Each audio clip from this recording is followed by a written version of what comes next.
Gilliard. I got so much motherfucking design on right now.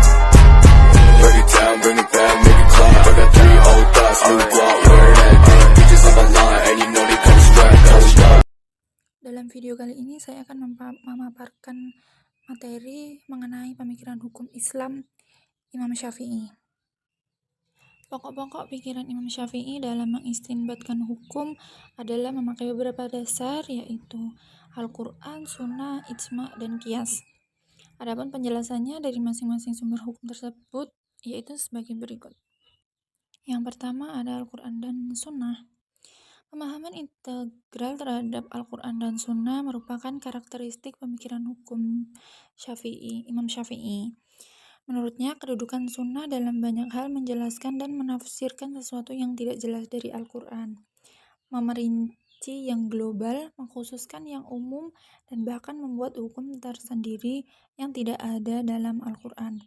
Oleh karena itu, Sunnah tidak berdiri sendiri, tetapi punya keterkaitan erat dengan Al-Quran. Menurut Imam Syafi'i, hadis Rasulullah tidak mungkin menyalahi Al-Quran dan tidak mungkin merubah sesuatu yang telah ditetapkan oleh Al-Quran. Yang selanjutnya yaitu Ijma'. Imam Syafi'i mengatakan bahwa Ijma' adalah hujjah, dan ia menempatkan Ijma' sesudah Al-Quran dan Sunnah, sebelum Qiyas. Ijma' diterima sebagai hujjah dalam masalah-masalah yang tidak diterangkan dalam Al-Quran dan Sunnah. Ijma' menurut Imam Syafi'i adalah kesepakatan para ulama di seluruh dunia Islam, bukan hanya di suatu negeri tertentu dan bukan pula ijma' kaum tertentu saja. Namun Imam Syafi'i tetap berpedoman bahwa ijma' sahabat adalah ijma' yang paling kuat. Menurutnya tidak mungkin para ulama sepakat dalam perkara yang bertentangan dengan sunnah, dan juga dalam hal yang tidak baik.